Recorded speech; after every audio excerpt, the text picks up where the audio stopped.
మరి ఈరోజు ప్రెస్ సమావేశం ముఖ్యంగా కంటోన్మెంట్కు వెన్నంటే ఉండి స్టేట్ గవర్నమెంట్ ఏదైతే మనకు హామీలు ఇవ్వడం జరిగిందో, ఏవైతే స్టేట్ గవర్నమెంట్ దృష్టికి బోర్డు సభ్యులు కానీ బోర్డు అధికారులు కానీ తీసుకుపోయిన అంశాలన్నీ కూడా వాళ్ళు పట్టించుకొని ఈ విధంగా దాన్ని సాల్వ్ చేయడం చాలా గొప్ప విషయము. మరి దీంట్లో అనేక మంది కీలక పాత్రలు ఉన్నాయి. ముఖ్యంగా మా స్థానిక మంత్రులు ఇద్దరు కూడా, శ్రీనివాస్ యాదవ్ గారు కానివ్వండి, పద్మారావు గారు కానివ్వండి, అదేవిధంగా మల్లారెడ్డి గారు కానివ్వండి, వీళ్ళందరూ కూడా కంటోన్మెంట్ వాసుల్లాగా, కంటోన్మెంట్ బోర్డు సభ్యుల్లాగా, కంటోన్మెంట్ స్థానికుల్లాగా మమ్మల్ని రిప్రజెంట్ చేయటం, మా సమస్యలు అనేక ప్లాట్ఫామ్స్ మీద వినిపించడం, దీనివల్ల మాకు వెళ్ళలేని లాభం జరిగింది. కంటోన్మెంట్ చరిత్రలోనే మొట్టమొదటిసారి స్టేట్ గవర్నమెంట్ ద్వారా అమలు పరిచే స్కీమ్స్ అంటే 5 రూపాయల మీల్స్ అనుకోనియండి, షాదీ ముబారక్ కానివ్వండి, కళ్యాణ్ లక్ష్మి, అంటే ప్రతి ఒక్క స్టేట్ గవర్నమెంట్ డెవలప్మెంట్ స్కీమ్ కంటోన్మెంట్లో కూడా మరి వీళ్ళందరూ చొరవ తీసుకోవడం వల్లనే మా ఇంప్లిమెంట్ అయింది. వీళ్ళందరికీ ప్రత్యేకంగా ధన్యవాదాలు చెప్పడానికి ఈరోజు ప్రెస్ సమావేశం పెట్టడం జరిగింది. మరి కేటీఆర్ గారు ఏదైతే స్టేట్ గవర్నమెంట్ సమస్యలు మా కంటోన్మెంట్ సమస్యలన్నీ స్టేట్ గవర్నమెంట్ తీసుకెళ్ళినరో, కేటీఆర్ గారు దాన్ని అదే విధంగా రిసీవ్ చేసుకొని అదేవిధంగా అన్నింటినీ పరిష్కార దిశగా నడిపించుకుంటూ ఎన్ని కష్టాలు నష్టాలు వచ్చినా కూడా పట్టుబట్టి మాకు కావాల్సిన అన్నిగా స్ట్రీమ్ లైన్ చేసుకుంటూ ఒకటి తర్వాత ఒకటి ఇవ్వడం జరుగుతుంది. మీరు చూస్తున్నారు 5 రూపీస్ మీల్స్తోని మాకు ఏదైతే రూల్స్ నిబంధన ఉండేనో జిహెచ్ఎంసీ డబ్బులు కంటోన్మెంట్లో ఖర్చు పెట్టద్దని, మరి దాన్ని అమెండ్మెంట్ చేయడం జరిగింది. ఎస్, కంటోన్మెంట్ కూడా మన constituency, part of Hyderabad, part of Telangana, very much constituency. దీనికి అమెండ్మెంట్ చేసుకుంటూ అప్పుడు మున్సిపల్ అడ్మినిస్ట్రేషన్ మినిస్టర్గా కేటీఆర్ గారు ఉండే, సడలించి మాకు 5 రూపీస్ మీల్స్ ఏర్పాటు చేశారు. అదేవిధంగా రామనగుంట చెరువు ఎప్పుడైతే మేము అడగడం జరిగిందో ఆధునీకరణ చేయండి, ఇక్కడ 80% జిహెచ్ఎంసీ లోడ్ వస్తుంది, దాన్ని కూడా 3 కోట్ల శాంక్షన్ చేస్తా అన్నారు. అదేవిధంగా 3 కోట్ల శాంక్షన్ చేయడం జరిగింది. దాంట్లో వర్క్స్ కూడా స్టార్ట్ అయినాయి. అతి తొందరలో 2,15,00,000 కూడా ఇవ్వడం జరుగుతుంది. అంటే ఇచ్చేసిన డబ్బులు, దానికి సంబంధించిన వర్క్స్ కూడా జరుగుతాయి. మరి అన్నిటికీ మూల కారణం మా స్థానిక మంత్రులు చాలా కష్టపడ్డారు. శ్రీనివాస్ యాదవ్ గారు కానివ్వండి, పద్మారావు గారు కానివ్వండి, మల్లారెడ్డి గారు కానివ్వండి, వీళ్ళందరూ సమిష్ట కృషి వల్ల మా కంటోన్మెంట్కి మంచి దినాలు వచ్చినాయి. ఇకపోతే చాలామంది తెలియక చెప్తా ఉండే పేపర్లో కొంతమంది, అరే ఇవి వస్తాయా అవి వస్తాయా, నిజమా నమ్మచ్చా కాదా అని. ఏదేమన్నా కానివ్వండి, తెలంగాణ ఫార్మ్ అయిన తర్వాత కొన్ని రూల్స్ చేంజ్ అయినాయి. ఏవైతే టీపీటీ ట్యాక్సెస్ డైరెక్ట్గా మా కంటోన్మెంట్కి రెమిట్ అవుతుండేనో అవి స్టేట్ గవర్నమెంట్కి రెవెన్యూ రీఆర్గనైజేషన్ యాక్ట్లో స్టేట్ గవర్నమెంట్కి వెళ్ళిపోయింది. దాన్ని కూడా మరి స్టేట్ గవర్నమెంట్ ఒప్పుకున్నది. నెక్స్ట్ టైం నుంచి అంటే దానికి కొంచెం ప్రొసీజర్స్ ఉంటాయి. నెక్స్ట్ టైం నుంచి మా దగ్గర వచ్చే విధంగా ఒప్పుకున్నాయి. కొన్ని అంటే తారుమారు కాదన్న, రీఆర్గనైజేషన్ యాక్ట్లో ఏంటంటే టోటల్ రైట్స్ వెళ్ళిపోతాయి. మాది స్థానిక సమస్యలు కాబట్టి, లోకల్ బాడీస్ కాబట్టి దీన్ని అమెండ్మెంట్స్ మనం చేసుకోవాలా, దాని దిశగా మేము స్టార్ట్ చేసినాం ఆల్రెడీ కరెస్పాండెన్స్. ఇక పోతే దాన్ని కూడా ఏవైతే మాకు బకాయిలు ఉండేనో దాన్ని కూడా నిన్న మంత్రివర్యులు చొరవ తీసుకొని మాకు నెలకు 10 కోట్లు ఇప్పేయడానికి ఒక అరేంజ్మెంట్ చేసిండ్రు. మరి 7.5 monthsలో మాకు టోటల్ అమౌంట్స్ వచ్చేస్తాయి. అదేవిధంగా ఎప్పటివరకైతే డైరెక్ట్గా మాకు రావో అప్పటి వరకు డైరెక్ట్ ఇవ్వడం జరుగుతుంది. బకాయిలు కూడా తీర్చేస్తారు. ఈ బకాయిలతో వచ్చిన డబ్బులు ఏవైతే మాకు మళ్ళీ బోర్డుకి ఫ్రెష్గా రిలీజ్ అవుతాయో తప్పకుండా పూర్తి దిశలో అందరం బోర్డు సభ్యులం కలిసి మంచి డెవలప్మెంట్ చేస్తాం. కంటోన్మెంట్లో గతంలో చాలామంది లీడర్లు ఉండే, పాతోళ్ళు మాట్లాడుతుండే, కానీ పని తక్కువ ఉండే, వాళ్ళకి చిత్తశుద్ధి లేకుండే. అంటే ఇంప్లిమెంటేషన్ వాళ్ళకు జీరో. మాట్లాడడానికి రాజకీయ నేత కాబట్టి ఎటువంటి లయబిలిటీస్ ఉండవు కాబట్టి చాలా బాగా మాట్లాడేది. కానీ మేము వర్క్ చేసి చూపెడుతున్నాము. అందరం కూడా కరస్పాండెన్స్ కానివ్వండి, సబ్జెక్ట్ మీద కానివ్వండి, మంత్రుల దగ్గర అప్రోచ్ కానివ్వండి, అన్ని విధాలుగా చేసి ఇప్పుడు ఈ డెవలప్మెంట్ కూడా మంచి దృష్టిలో తీసుకుపోతాం.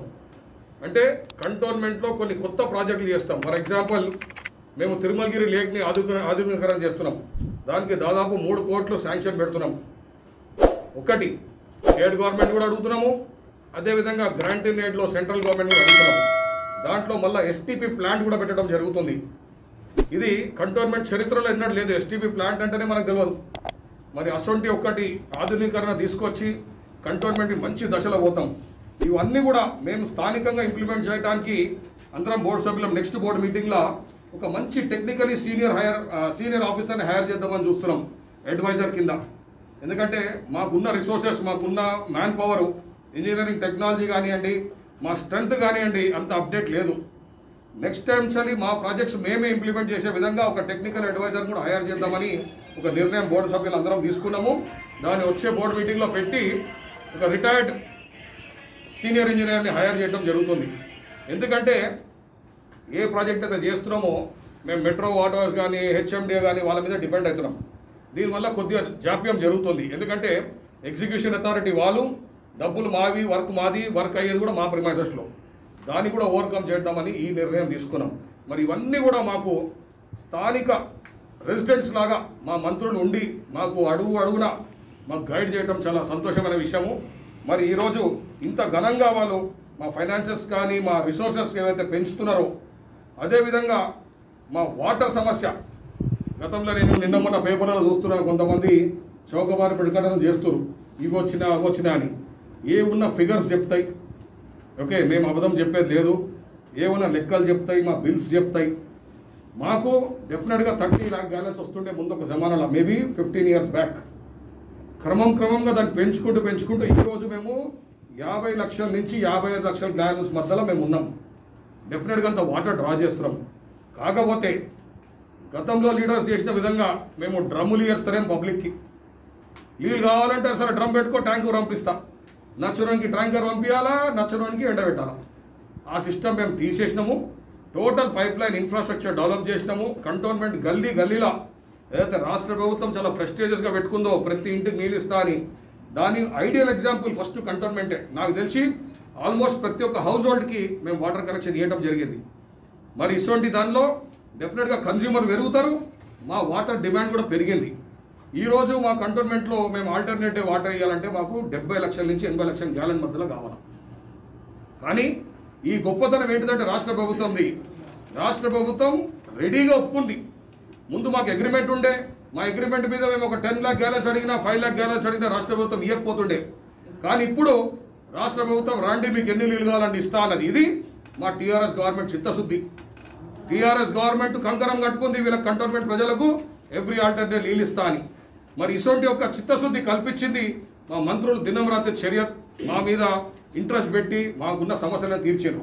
ఈరోజు రాష్ట్ర ప్రభుత్వం చెప్తుంది, మెట్రో వాటర్ చెప్తుంది మీకు ఎన్ని నీళ్ళు కావాలని నీళ్ళు ఇస్తామని. కానీ మాకు చిన్న ఇబ్బంది ఉంది. ఏంటిదంటే మాకు ఇన్ఫ్రాస్ట్రక్చర్ సరిపోతలేదు, మా రిజర్వాయర్స్ సరిపోతలేవు, మా ఫీడింగ్ లైన్స్ బాగలేవు. దాన్ని ఇంప్రూవ్మెంట్ చేసుకోవడానికి కూడా ఇప్పుడు ఏవైతే డబ్బులు వస్తున్నాయో, మళ్ళీ కేంద్ర ప్రభుత్వం నుంచి వచ్చే డబ్బులు కూడా మేము కొత్త ప్రాజెక్ట్ చేస్తాం. ఫర్ ఎగ్జాంపుల్ మహీంద్రా హిల్స్లో ఇంకొక పెద్ద కెపాసిటీతో ఉన్న రిజర్వాయర్ ఏర్పాటు చేస్తాం. సంతోష్ కోఆపరేటివ్ సొసైటీలో ఆల్రెడీ దాని ప్రిలిమినరీ ఇన్స్పెక్షన్ అంతా జరుగుతుంది. సంతోష్ కోఆపరేటివ్ సొసైటీలో మంచి రిజర్వాయర్ పెడతాం. అది కేవలం కంటోన్మెంట్ రెసిడెంట్స్ కోసం వాడుకుంటాం. దీనివల్ల కార్ఖానా పంప్ హౌస్ కానీ ఇంకేడైనా కానీ మాకు ఇబ్బంది లేకుండా చేస్తాం.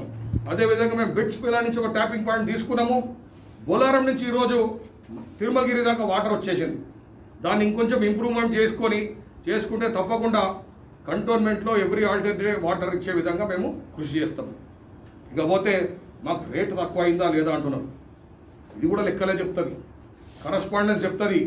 గవర్నమెంట్ అధికారులు ఇప్పుడు మాకు 9 రూపీస్ చొప్పునే తీసుకుంటున్నారు స్టేట్ గవర్నమెంట్ ఇంటర్ఫియర్ అయిన తర్వాత. ఎందుకంటే మెట్రో వాటర్ వర్క్స్లో కూడా వాళ్ళు 7 రూపీస్ + 2 రూపీస్ సివరేజ్ ఛార్జెస్ ఉన్నాయి వాళ్ళకి. అంటే మా డిమాండ్ ఏముండే, జిహెచ్ఎంసీ ప్రజలకు ఏ విధంగా మీరు ఛార్జ్ చేస్తారో మాకు కూడా అదే విధంగా ఛార్జ్ చేయండి అని. మరి దాంట్లో భాగంగానే గవర్నమెంట్ మాకు తక్కువ చేయడం జరిగింది. కాకపోతే ఒక చిన్న ఇష్యూ ఉంది దీంట్లో. టెక్నికల్ ఇష్యూ ఏంటిదంటే వాళ్ళు సివరేజ్ ఛార్జెస్ ఉన్నాయి. ఆ సివరేజ్ ఛార్జెస్ మేము ఇక్కడ ప్రజల దగ్గర ఛార్జ్ చేయము, మేము ఎవరికి ఇస్తలేము. ఈ యొక్క టెక్నికల్ ఇష్యూ వల్ల ఫైన్ ఆగటం జరిగింది. ఎందుకంటే ఇక్కడ కంటోన్మెంట్లో సివరేజ్ మొత్తం మేమే కంటోన్మెంట్ డెవలప్ చేస్తుంది, కంటోన్మెంట్ మెయింటైన్ చేస్తుంది, కంటోన్మెంట్ రిపేర్స్ చేస్తుంది. ఈ యొక్క టెక్నికల్ ఇష్యూ వల్ల గవర్నమెంట్ జీవో రాలేకపోయింది. లేకపోతే government is in complete agreement. అంటే ఎస్ మీకు తక్కువ చేస్తామని ఒప్పుకున్నది. ఇది అసెంబ్లీలో ఒక సబ్ కమిటీ మీటింగు, మరి ఇదే మంత్రులు తలసాని శ్రీనివాస్ యాదవ్ గారు కానివ్వండి, పద్మారావు గారు కానివ్వండి, కేటీఆర్ గారు ఆధ్వర్యంలో జరిగింది. స్పాట్లో 16 కోట్లు మాఫ్ చేయడం జరిగింది. దానికి తగ్గట్టు బకాయిలు 8 కోట్లు ఉంటే అది కూడా కట్టేసినాం. మరి కొంతమంది నిన్న మొన్న పేపర్ ప్రకటనలు చూసినా, చౌకబార్ ప్రకటనలు చూసినా, లేకపోతే పాతలో గతంలో ఏదో మేము చిన్న మాటలు ఉండే అవన్నీ సర్క్యులేట్ చేస్తున్నారు. మేమందరం మెంబర్లను కలిసి ఉన్నాము. కలిసి కంటోన్మెంట్ని 6 నెలలు కూడా తప్పకుండా మంచి దశలో తీసుకుపోయి కంటోన్మెంట్ని హరిత కంటోన్మెంట్ కింద చేసి బంగారు అని, అదేవిధంగా రాబోయే ఎలక్షన్లో వైస్ ప్రెసిడెంట్ కూడా కంటోన్మెంట్ వ్యక్తే గెలుస్తాడు. అదేవిధంగా 8కి 8 వార్డులు కంటోన్మెంట్ టీఆర్ఎస్ పార్టీ అభ్యర్థులే గెలుస్తారు. గెలిచి మా వంతు గిఫ్ట్గా మేము రాష్ట్ర ప్రభుత్వం అప్పచెప్తాం. వైస్ ప్రెసిడెంట్ మరి 8 బోర్డు మెంబర్లను కూడా తప్పకుండా టీఆర్ఎస్ పార్టీకి చెందిన అభ్యర్థులే గెలుస్తారు. మాకు ఏవైతే మంత్రులు మాకు ఏదైతే ఎంకరేజ్మెంట్ ఇస్తారో మరి దానికి నిదర్శనంగా ఈ తప్పకుండా 8కి 8 సీట్లు మేము గెలుచుకుంటామని మేము సభాపూర్వంగా మనవి చేస్తాం.